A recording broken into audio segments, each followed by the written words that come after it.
जय संविधान। देखिए, आज दोबारा अजीत भाटिया साहब के साथ मैं मुखातिब हूं और बहुत चिंता के साथ मुखातिब हूं। बहुत बड़ी चिंता मेरे सामने है और मैंने एक ऐसा हिंदुस्तान बचपन से देखा है, अपनी जवानी में देखा है, जिसमें हमने ईद और क्रिसमस और होली, दिवाली और सारे त्योहार, सारे हमने गुरु पर्व हमने सारे बड़े प्यार मोहब्बत से मनाए हैं। और ये माना जाता था पूरे विश्व के अंदर कि हमारी भारत की जो सभ्यता और संस्कृति है, वो प्रेम और सद्भाव की संस्कृति है और पूरा विश्व हमसे सीखे। लेकिन अजीत भाटिया साहब का बचपन भारतवर्ष में बीता है। उन्होंने भी वही प्यारा प्यारा भारतवर्ष देखा है, जिसमें हम लोग मिलजुल कर एक परिवार की तरह रहते थे। 1970, 62, 71 हमने हमेशा भारत को एकजुट देखा। लेकिन इधर जो पिछले कुछ दिनों से 10-11 साल से जिस प्रकार की विद्वेष की राजनीति हुई और जो रणनीति पाकिस्तान ने अपनाई थी विभाजन के बाद, हमने पंडित जवाहरलाल नेहरू के रास्ते पे चले थे और वो जिन्ना के रास्ते पे चले थे, तो वो पाकिस्तान आज बर्बादी के कगार पे है और हम भारतवर्ष आज एक पनपते हुए विश्व के एक स्तंभ है। लेकिन उसकी जो खूबसूरती थी, उसका कारण हमारे देश का संविधान था और हमारे देश की सेकुलरिज्म थी। अच्छा, अब ये जो गिरावट हम देख रहे हैं, अब इसकी एक पराकाष्ठा देख रहे हैं। एक तरफ मोदी जी, अब क्रिसमस है, हमारे यहाँ हो गया, आपके यहाँ अजीत जी है, आप अमेरिका में हैं, अब आप इस समय अमेरिका के अंदर हैं, तो आप देख रहे हैं कि अमेरिका के अंदर तो व्हाइट हाउस के अंदर भी दिवाली मनाई जाती है। वहां पर आप लोग चाहे क्रिश्चियन हो, हिंदू हो, मुसलमान हो, सिख हो, किसी विश्व के किसी कोने से हो, किसी रंग के हो, एक अमेरिकन अमेरिकन है। लेकिन हमारे भारतवर्ष को जैसे तोड़ा गया है पिछले 10-11 साल के अंदर कि अब हम भारतीय और हिंदुस्तानी कम रह गए हैं और अब हिंदू, मुसलमान, सिख, ईसाई, दलित और सवर्ण ज्यादा हो गए।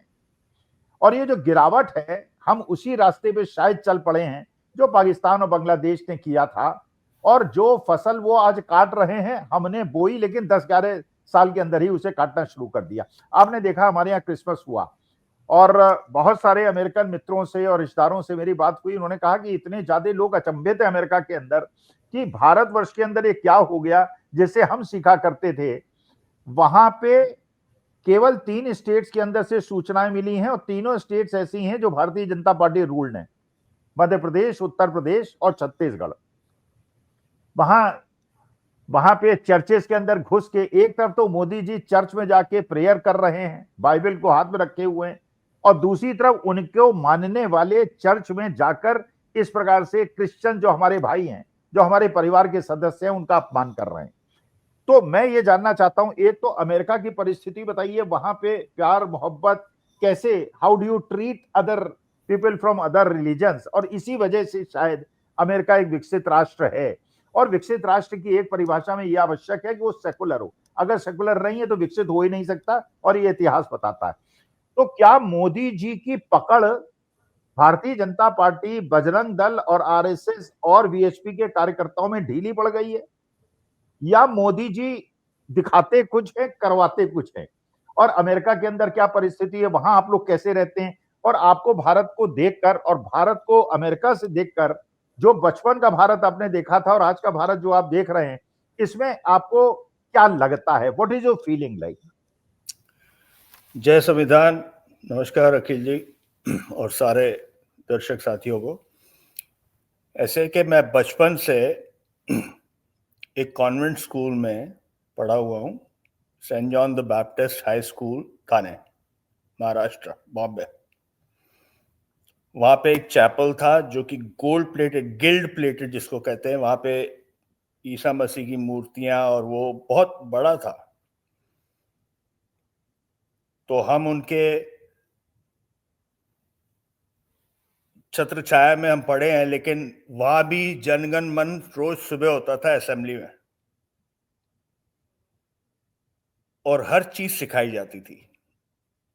पादरी थे, सिस्टर्स थी, कभी कोई भेदभाव नहीं था। जवाहरलाल नेहरू का बर्थडे होता था, मनाया जाता था। बाबा साहब अम्बेडकर का बर्थडे होता था, मनाया जाता था। गांधी जयंती पे छुट्टी होती थी, मनाया जाता था। लेकिन अब ये जो चीजें हैं, ये इन्होंने इतना जहर फैला दिया। मतलब आप लोग पोल्यूशन की बात करते हैं कि दिल्ली की हवा में पोल्यूशन एक्चुअल जो है वो लोगों के दिमाग में कर दी गई है। People's mind have been polluted, जहर भर दिया गया। ये जो पिछले, मेरा एक ही सवाल है, 3 दिन से जो हो रहा है, ये आज खाली 25 तारीख को नहीं हुआ, आपकी 26 सवेर है, मेरी 25 रात है आज। जो पिछले 3 दिन से हो रहा है, एक लफ्ज, एक शब्द हमारे प्रधानमंत्री ने उनके खिलाफ बोला है, वो एक आंख खोल के दिखा दे, और अमित शाह खोल के दिखा दे, होम मिनिस्टर, सब ठंडा हो जाएगा, बंद हो जाएगा। कोई भी हो, आरएसएस का हो, बजरंग हो, महासभा हो, हिंदू विश्व परिषद हो, कुछ भी हो, सब बंद हो सकता है, ये कर सकते हैं। ये मिली भगत है। It is, they are in hand in glove. मेरा मानना यह है कि इन्होंने अपना डेथ वारंट साइन कर लिया बीजेपी ने। मैं लिख के देता हूं, इन्होंने अपना डेथ वारंट, इन्होंने अपना जो फ्यूचर है ना, उसका जो इनका करनी है, उसको अपना, मतलब कि अपने आप से ही उन्होंने उसका अंत कर दिया है। और ये टाइम, अब ये देखिए, आज तो खैर यहाँ पे 25 तारीख है, मैं बोल रहा हूं आपके, जब तक ये प्रोग्राम रिलीज होगा 20 घंटे बाद, तब तक शायद कोई स्टेटमेंट आ जाए। अभी तक स्टेटमेंट, ये एक ट्वीट नहीं आई। कोई फुटबॉलर गोल कर दे तो उसके ऊपर प्रधानमंत्री ट्वीट कर देते हैं। कई बारिश में 2 आदमी डूब जाए किसी देश में, उनके ऊपर ट्वीट कर देते हैं। अपने आदमी हजारों मर जाए, कितने ही मर जाएं, और ये सब जो हो रहा है, आप समझते हैं यहाँ पे हमारे न्यू जर्सी में अक्षरधाम मंदिर है, जो दुनिया का सबसे बेहतरीन, सबसे सुंदर मंदिर है। जो भी कोई हिंदुस्तानी आता है वो कहता है कि हमें लेके चलिए, हम लेके जाते हैं। मेरे घर से 3 मिनट दूर दुर्गा मंदिर है, शिरडी का मंदिर है, बड़े बड़े गुरुद्वारे हैं। अगर ये मागा वाले या गोरे घुस जाएं, हमारे ग्रंथी को पकड़ ले, क्या बोल रहे हैं, ये क्या ग्रंथ है, काय की किताब लाया, कहां से लाया, सिख उसको एक्सेप्ट करेंगे? लेकिन वो फिर भी खड़े हुए हैं, माइनॉरिटी में है। तो इनको ये सोचना चाहिए कि ये हमारे लिए बहुत बड़ी मुसीबत इन्होंने पैदा कर दी है। और ये अभी नहीं, मेरी अभी बड़े पॉलिटिकल फिगर से डीसी में बात हो रही थी, आपका फोन आया जब भी, उसके बाद मेरी उसके पहले मेरी 10 मिनट पहले बात हुई थी। मैंने बोलता है Modi has done a good job, he has gone to the church. मैंने कहा एंड, कहता है and we have also seen what is going on in India. मैंने कहा सो? बोलता है दैट वी डोंट नो। और वो दूसरी पार्टी का है, I am not naming the party, लेकिन वो दूसरी पार्टी का है, ही इज नॉट अ मागा गाय। उसको भी शक है कि ये इसका रेप्रिकेशंस होंगी, इसकी प्रतिक्रिया। ये इन्होंने जो किया है बहुत गलत किया है, और ये हैंड इन ग्लव है। मैं कहता हूं कि 3 दिन पहले अगर दे देते मोदी जी एक वार्निंग, ये हुआ है पहला जब इंसिडेंट हुआ, जबलपुर में हुआ, जहां भी हुआ, एक विकलांग बेचारी दृष्टिहीन लड़की को पकड़ के उसको, तभी एक वार्निंग देते, ये नहीं करना, सब झाग बैठ जाती। इतना बोलबाला है इनका। जी नहीं अजीत जी, मैं थोड़ा सा आपके विचारों से मेरा मतभेद है। देखिए, ये काम अगर 11 साल पहले करा होता, या 6 साल पहले करा होता, या 8 साल पहले किया होता, तब तो ये संभव था। मेरे को लगता है, जो मेरी भावना है, जैसे भगवान महादेव ने भस्मासुर बनाया था और भस्मासुर ने भगवान शिव पे हाथ रख दिया था, मुझे जो लगता है, जो मेरी फीलिंग है, अब ये चीजें आरएसएस के, मोदी जी के और अमित शाह के हाथ से निकल गई हैं। इन्होंने जहर इतना ज्यादा फैला दिया, इतने ज्यादा भस्मासुर पैदा कर दिए हैं कि अगर ये चाहें भी रोकना तो हम नहीं रोक पाएंगे। लोग इन्हीं को मार देंगे, इन्हीं को। आज तो मैं मानता हूं, अगर हमारे जो परम पिता हमारे मर्यादा पुरुषोत्तम भगवान राम है, अगर वो भी आ जाएं दुनिया में, भारतवर्ष में, और कहें जो तुम लोग कर रहे हो गलत कर रहे हो, ये मर्यादाएं नहीं है, लोग उनको भी नहीं जिंदा रहने देंगे। ये स्थिति इन्होंने मेरा विचार है। अच्छा ये बताइए, आपके अमेरिका के अंदर आप लोग कैसे, सब धर्म लोग कैसे आपस में मिलजुल के रहते हैं? और अभी तक हम कहते रहे हमसे लोग सीखें, लेकिन हम तो अपनी दुर्दशा देख के लग रहा है कि हमें आपसे सीखना होगा। अमेरिका में क्या होता है, कैसे एक दूसरे को रिस्पेक्ट देते हैं? अमेरिका में मैंने एक अपने पहले या दूसरे शो में भी पहले कहा था कि रिलीजन टॉलरेंस जो इधर का कॉन्स्टिट्यूशन है उसको, उसका महत्व है, लोग फॉलो करते हैं, कोई किसी को कुछ नहीं कहता। यहां पे नवरात्रि हो, करवा चौथ हो, सिखों के गुरुद्वारों में हिंदू भी आते हैं, कई क्रिश्चियन भी आते हैं, दुनिया इकट्ठे होके मिलती है। और यहाँ तो पाकिस्तान की ईद भी होती है, तो ईद मुबारक सब जगह चलता है, कोई किसी से हेटरेट नहीं है। They want to live in symbiosis, मतलब एक साथ रहना है। हमको अपनी रोटी कमानी है, अपना काम करना है और सुख शांति से रहना है। अब जो ये चल रहा है, इससे थोड़ा सा माहौल बिगड़ रहा है, मैं इसको एक्सेप्ट करूंगा कि है, और ये और बिगड़ने की संभावना है, डेफिनेटली है, जो हमें नहीं पता कि अब कल के बाद क्या होगा। क्योंकि आपको पता है नाइजीरिया में इन्होंने क्रिश्चियनों को मारना शुरू किया था, तो ट्रंप ने पेंटागन में ऑर्डर किया, क्योंकि इनकी रोज इंटेलिजेंस गैदरिंग होती है सुबह, और वो ये नहीं कि 30 मिनट 40 मिनट की, 1-1.5-2 घंटे की चलती है। वो नहीं कि अजीत डोभाल दुबई से बैठ के फोन कर रहा है और पाकिस्तान के साथ धंधा भी कर रहा है, इस तरह की इंटेलिजेंस गैदरिंग नहीं होती है। इंटेलिजेंस ब्रीफिंग जो है पूरी होती है। उन्होंने बताया कि ये हो रहा है, तो बोला कि ठीक है आप तैयार हो उनको मारने के लिए। जिबूटी का जो बेस है इनका, उन्होंने खड़ा कर दिया, बी रेडी, मारना है इनको। 2.4 बिलियन की पॉपुलेशन है ईसाइयों की दुनिया में।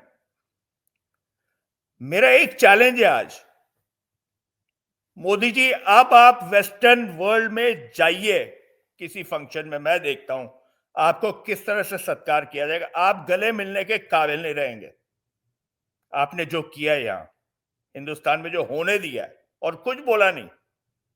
आप एक ट्वीट ही कर देते, दिस इज नॉट एक्सेप्टेबल, इतना ही कर देते तो भी आपकी फेस वैल्यू रह जाती। आपने वो भी नहीं किया। एक रेपिस्ट को छोड़ देते हैं, उसके खिलाफ कुछ नहीं बोला।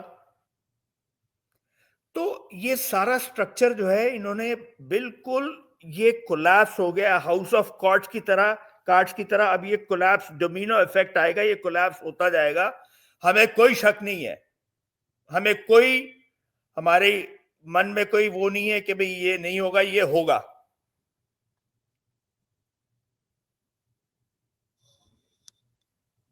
जी अच्छा अजीत जी, एक चीज बताइए, जैसे 1971 में इंदिरा जी ने एक फायदा उठाया था, ईस्ट पाकिस्तान वेस्ट पाकिस्तान में, वेस्ट पाकिस्तान उर्दू स्पीकिंग था और ईस्ट पाकिस्तान बांग्ला स्पीकिंग था।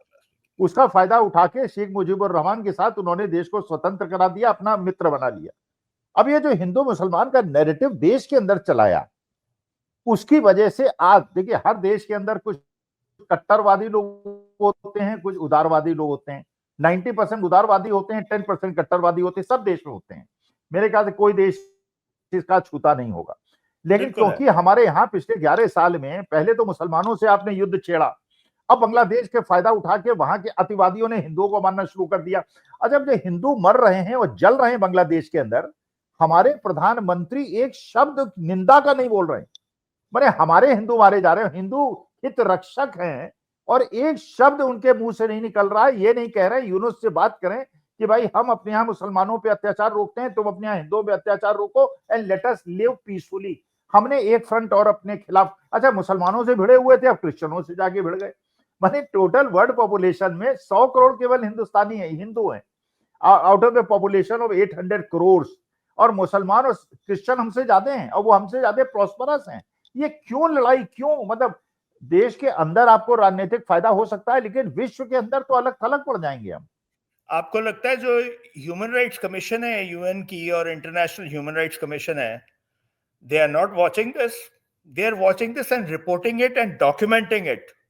ये हिस्ट्री में जाएगा और इसकी रेपरकशंस जो है जब आएंगी तो फिर वो, जब विनाश आएगा तो फिर ये इनके बस में नहीं रहेगा। ये बहुत गलत हो रहा है और ये, इससे हमें डर है। यहां पे हम बैठे हुए हैं, कल को के जो है, क्लू क्लक्स क्लैन, जो व्हाइट सुप्रीमिस्ट है, मुझे यहां ब्राउन कहा जाता है, हालांकि मैं गोरा चिट्टा चिकना आदमी हूं। भाई हिंदुस्तानी वो ये नहीं देखेंगे तुम सिख हो, ईसाई हो, हिंदू हो, जैनी हो, बौद्ध हो। उनको पता है you are Indian, go back dogs, वो बात शुरू हो जाएगी, which is very very negative on the entire Indian population which is outside US who's supporting India। मुझे ये भी पता है कि आपके कई पत्रकार हैं जो कह रहे हैं आप अपने शो में कि हिंदुस्तानी तो ये देश राष्ट्रवाद की बात करते हैं, लेकिन नीला पासपोर्ट छोड़ देते हैं, वहां पे टैक्स देते हैं, ये गद्दार।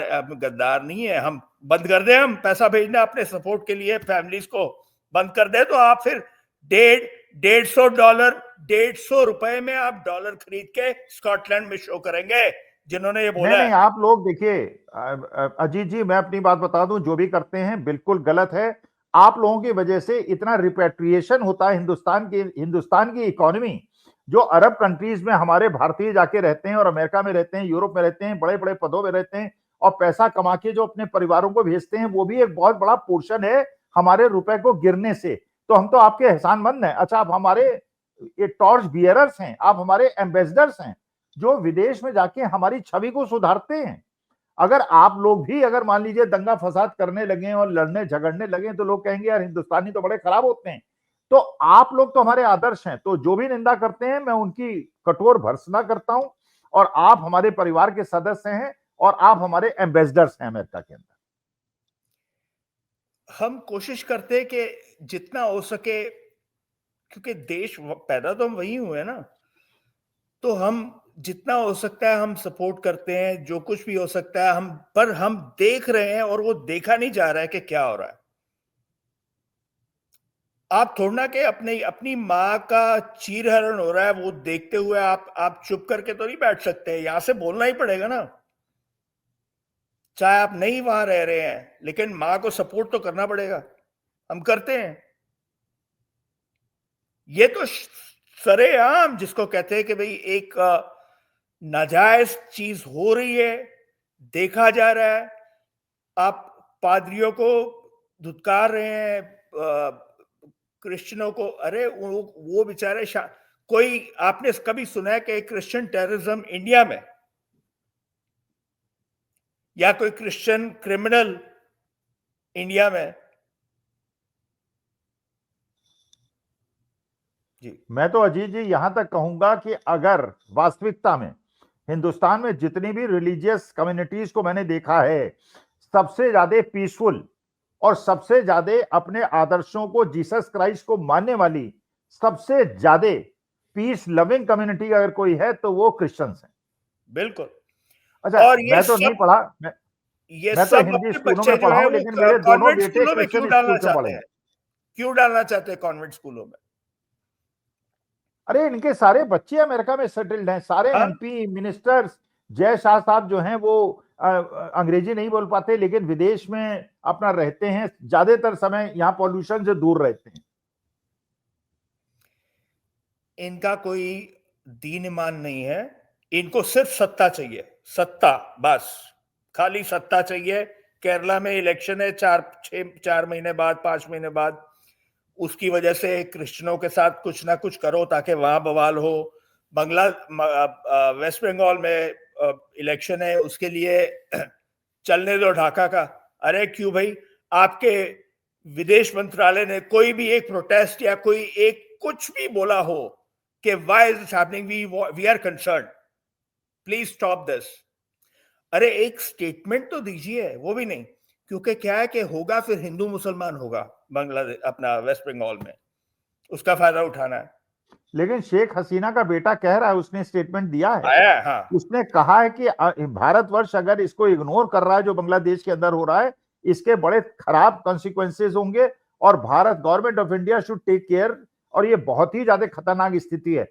वो समझ रहा है, बांग्लादेश का एक आदमी समझ रहा है, विश्व समझ रहा है कि अच्छा वहां के लोग, आप जानते हैं अतिवादी जो बदमाश लोग हैं, वो ये कह रहे हैं कि 7 सिस्टर्स को हम अलग कर देंगे, जरा सी चिकन नेक पे है वो। इतने खतरों के बावजूद इस प्रकार की परिस्थिति हमारे भारत माता के खिलाफ क्रिएट हो रही है। मैं तो देखिए बहुत ज्यादा चिंतित हूं और आप भी बहुत ज्यादा चिंतित हैं। अच्छा, ये जो एनवायरनमेंट के बारे में आप देखते हैं, सुनते हैं कि यहाँ पे कोई मतलब ही नहीं है। अच्छा, मोदी जी को भी इससे कोई मतलब नहीं है भैया, चाइना ने अपना पॉल्यूशन क्लियर कर लिया, यूरोप ने अपनी नदियां साफ कर ली, भारतवर्ष क्यों नहीं कर सकता? Why can't we learn from China and Europe? इसमें बुराई क्या है अगर आपके देश की जनता का लाभ होता है तो?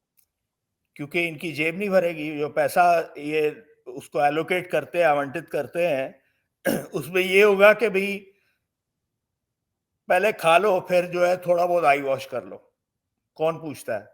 अब आपने बांग्लादेश की बात की, मैं आपको अपनी चिंता बताता हूं। ये जितनी मेहनत करके जगजीत सिंह अरोड़ा, सैम मानेकशॉ और जितने भी हमारे इंदिरा गांधी ने वो किया था, ये थाली पे रख के परोस रहे हैं पाकिस्तान को, वापस ले लो, और अपने लिए मुसीबत और बड़ी कर रहे हैं। आसपास के सारे पड़ोसी देश जो हैं, जितने देश हैं, वो सब आपके खिलाफ हैं, और वो आंखें खोल के देखते रहेंगे। फिर आपके जो है वो, तो उसमें जो प्रॉब्लम जो होगी वो हमारी आर्म फोर्सेस को ही होगी ना। कितना बढ़ा लें, उनका बजट भी कितना बढ़ा लेंगे, क्या कर लेंगे? अभी तक तो इनके स्क्वाड्रन ही नहीं पूरे हुए। 29 है, 29 स्क्वाड्रन से एयरफोर्स के, 31 32, जबकि 42-45 होने चाहिए। सॉरी 39 है, नहीं 29 है, 31 है, इसमें 3 जो है खत्म हो चुके हैं। तो वो उनकी भी टेंशन है, वो भी कितना एक प्रेशर लेंगे, क्या कर लोगे आप? आपकी नीतियां जो है totally against the well being, welfare of the people and the countries security and defence and, जिसको कहते हैं ये डाउनफॉल, वो दिख रहा है क्लियरली। ये कोलैप्स होने की कगार पे है। इनको जल्दी कुछ ना कुछ करना पड़ेगा। मैं नहीं कहता हूं कि चलो ठीक है मोदी जी रहें, लेकिन आंखें तो खोलें। लेकिन लगता है अजीत जी, जैसे अभी मोहन भागवत जो आरएसएस के प्रमुख हैं, उन्होंने एक स्टेटमेंट दिया कि कोई कॉन्स्टिट्यूशन में चेंज करने की आवश्यकता नहीं है, भारत तो हिंदू राष्ट्र है ही। अभी हिंदू राष्ट्र का उनका 3 दिन पहले मैसेज आया और यहाँ क्रिश्चियन पे अत्याचार शुरू हो गया। इसका माने क्रिश्चियन, सिख, मुसलमान, जैन, बौद्ध, सब पे अत्याचार शुरू हो जाएगा। ये कि भाई हम तो हिंदू राष्ट्र हैं, आपको हिंदू मान्यताओं को मानना पड़ेगा। भाई मैं हिंदू हूं, I am a proud Hindu, लेकिन मैं हिंदू राष्ट्र ऐसा नहीं चाहता। मुझे बाबा साहब भीमराव अंबेडकर का हिंदुस्तान चाहिए, प्यार मोहब्बत चाहिए। मुझे ईद में ईदी खानी है, वहां जाके सेवई खानी है, मुझे आपके सिखों के यहाँ जाके गुरु पर्व में जाके खाना है हलवा, और मुझे स्वर्ण मंदिर में जाके हलवा अपने हाथ में इस प्रकार से लेना है। और मैं चाहता हूं आप हमारे यहाँ दिवाली होली में आए। मुझे ऐसा हिंदुस्तान चाहिए। तो जैसा ये आरएसएस, बीजेपी, वीएचपी बनाना चाहते हैं, मुझे तो सिरहन होती है कि ऐसा हिंदुस्तान बन गया तो खैर चलिए, मैं तो बुजुर्ग हूं, मेरे तो बहुत दिन देखने नहीं है, मेरी अगली जनरेशन का क्या होगा? मैं आपको अपना एक एक्सपीरियंस बताता हूँ। एक हैदराबादी मेरा दोस्त था, बिजनेस करता है। दिवाली थी, मैं डैलस में था। कहता है अजीत भाई आज दिवाली है, चलो मेरे साथ थोड़ा, वो सिद्दीकी था, मुस्लिम हैदराबादी, चलिए हम सब दोस्त इकट्ठे होंगे, थोड़े पटाखे खरीदते हैं। यहाँ पे भी फायर वर्क्स का स्टोर होते हैं स्पेशल, उनकी परमिशन लेनी पड़ती है, जो भी है करके अपना फर्स्ट क्लास घर के यार्ड में उसने पटाखे चलाए, मिठाइयाँ बटी, खाना वाना खाया। तो मैंने कहा, बोलते हमारे तो ये थोड़ा ना कि हम मुसलमान है तो हम जो अपने त्योहार है वो तो इकट्ठे ही मनाते हैं। मेरे घर में ईद में आप लोग कई लोग आते हो। तो ये भाव है एक दूसरे का, सद्भावना से रहना। लेकिन ये जो हो रहा है अब, ये अलग ही लेवल का है जो हमने कभी देखा नहीं था। हमने नहीं देखा। मैं हर 24th रात को अपने जवानी के टाइम से, जब से मैं 18 साल का हुआ हूं, जब तक मैंने बॉम्बे छोड़ा, मैं बॉम्बे बांद्रा में एक क्लब में क्रिसमस नाइट ईव होती थी, मैं जाता था, डांस करता था, अच्छे अच्छे कपड़े पहन के, मेरी गर्लफ्रेंड होए, कुछ होए, या वहां बन गई कोई तो हम ये सब करते थे। हमारे लिए तो वो फेस्टिवल था, अच्छा लगता था। अब क्या हो गया नहीं, कि ये हो कोई गया, ये राजनीतिक द्वंद्व में फंस गया है, राजनीतिक महत्वाकांक्षा में फंस गया है। चलिए, हम और अजीत जी ये प्रार्थना करते हैं हमारी भारत माता को बलशाली बनाए, भारत को एक परिवार की तरह एकजुट रहने दे, और जनता, हमारे देश की जनता अपने वीएचपी और बजरंग दल और आरएसएस ऐसी संस्थाओं की बात न सुने, महात्मा गांधी और गांधी जी के और पंडित जवाहरलाल नेहरू के सिद्धांतों पे चले। आप भी हमारे लिए दुआएं कीजिए अमेरिका से। और आपकी बात से मैं बहुत सहमत हूं कि ये इन्होंने एक शेर की सवारी कर ली है, जिनको उन्होंने पहले बोला कि हम अब ये उतर नहीं सक रहे, और वो शेर हावी हो गया, वो इन्हीं को खाएगा। और यही मुझे ये लग रहा है, यही मुझे मोहन लग रहा है। भागवत कुछ नहीं है। एक बात मेरे मन में अभी भी ये है, आप माने या ना माने, ये जो दो बंदे हैं, ये इनका करा कराया है, और इनका नाश दुनिया करेगी, हिंदुस्तान नहीं कर सकता। ये कोई ना कोई इधर से करेगा, ये मैं लिख के चलिए, देता हम तो भगवान से प्रार्थना करते हैं, सनातनी लोग हैं, नाश किसी का ना हो, सब अपना स्वस्थ रहें, ये दो लोग भी अपना दीर्घ आयु हों, लेकिन हमारी भारत माता पे कृपा रखें, हमारी भारत माता को अक्षुण्ण रखें, और आप लोग दुआएं करते रहिए, और इसी प्रकार से हम बात करते रहेंगे। बहुत बहुत धन्यवाद, बहुत बहुत आभार। धन्यवाद, थैंक यू।